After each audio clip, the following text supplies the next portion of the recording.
So after seeing the bright side of CRM, we will now see the dark side, the critical aspects of CRM, which are important to consider because, as you have seen since the beginning of this course, trust is a crucial concept for customer relationship management. Also for data collection, for data management.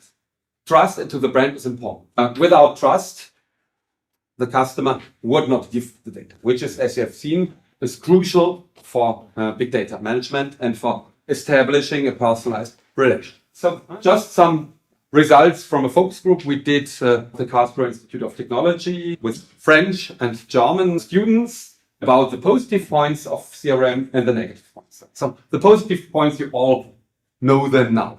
So why do we want to engage into a relationship with a brand, or why do we engage in social media, in such as Facebook? We're searching for social bonds, social relationships. So bridging bonds, so loose relationships, and close bonds through a social bonding capital. There are economic benefits. So as we, with all this information on the internet, we can find the best offers. We can scan prices in order to find best offer that fits best to our budget.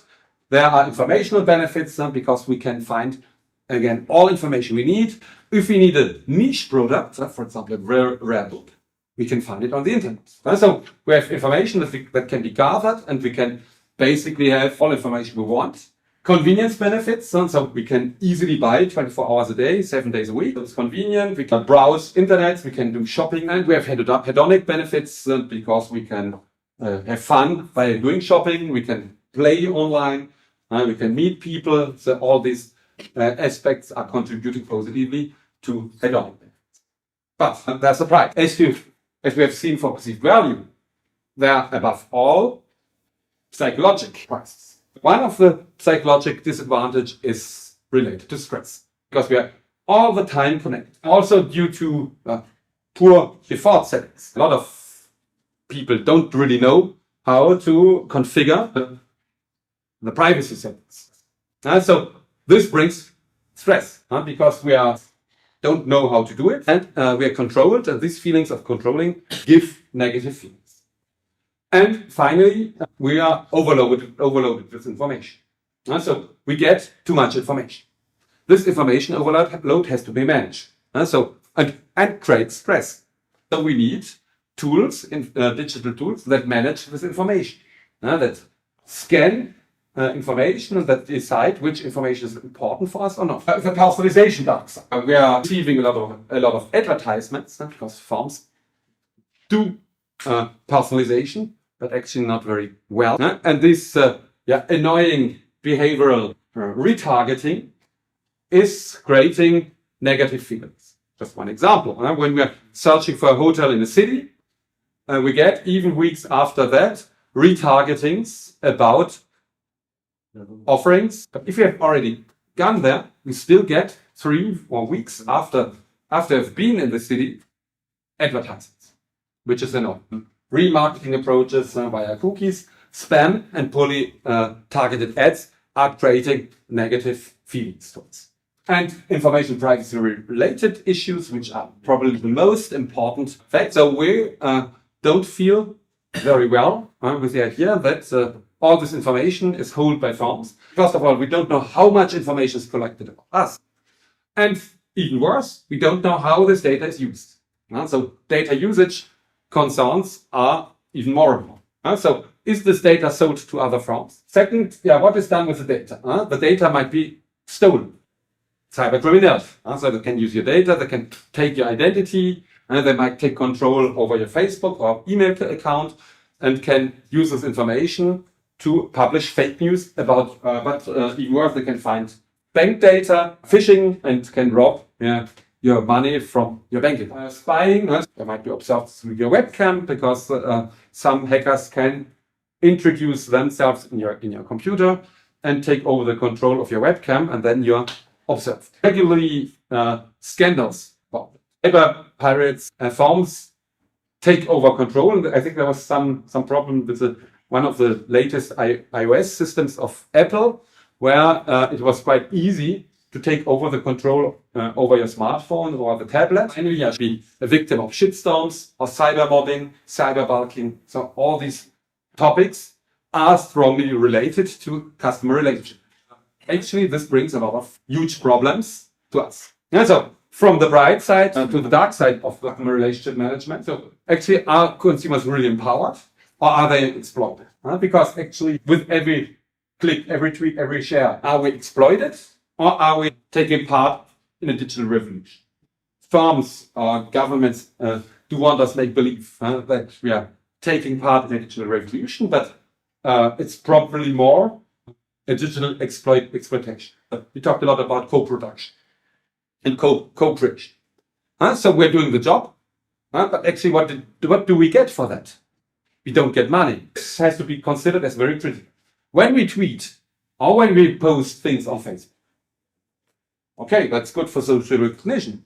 But on the other hand, this is a gold mine for Facebook and Twitter and all the social media, because they get even more information about us. And what do we get in exchange? Social recognition. We get no money. Create a gold mine for Facebook and all social media. We're probably more exploited than we take part into it. So we are in social media, not the customers, but we are the products. As we have already seen, it costs not even 1 cent to get our data, because we are creating our own data profiles. But this data brings firms customer lifetime value reaching until $2,200. On average, in an advertising ecosystem, a data profile brings or generates $1,400 for a firm. Are we really about customers or are we exploited? Again, today we have to be very critical to all these new things. One example, this wife wanted to hide her pregnancy because she said, today we are spied everywhere. I don't want all the brands take part in my pregnancy. So she decided to not use anymore social media, credit cards, mobile phones, and all these things. So she did it in the traditional way. She went to traditional stores. She paid with cash, did not use her mobile phone anymore, and she did not use her credit card. All these electronic devices and the digital tools we generate on. The result was that after a certain time, the FBI came to ask if she was preparing a terrorist attack. What happens if we don't use our smartphone, if we don't use our credit card, if we pay by cash? We become suspicious. Is that normal? No. But this means that we cannot go back. Because if we go back, then we are considered as not normal. The idea is not to turn back the time. We cannot turn back the time. But the idea is, as we will see, how to manage this quite dramatic situation. The second example is Target, a department store in the US. They're doing quite well direct marketing, or quite well or not so well. So they try to do customer relationship management and personalization. A story about a US teenager who bought a pregnancy test at Target with the loyalty card of Target. And so, as you know, all this information is recorded. So some weeks later, the household where the teenager lived got an email, congratulations, you're pregnant. You can imagine the situation. A 16-year-old teenager, the parents learned from Target, from an electronic email, that perhaps their daughter was pregnant. These are only two of quite extreme examples. There are a lot of other examples. In any case, when using our cards, our loyalty cards, when using our smartphones, we have to be aware that this is information about us, and this information can be used. We have to be aware about the information we're giving. We have to be aware about the value of this information we're giving. And that is why I think it is important to negotiate the value we give to firms, and that we get some rewards for this value. Because that's not normal that Facebook is earning a lot of money with our data, and we are getting actually nothing from it.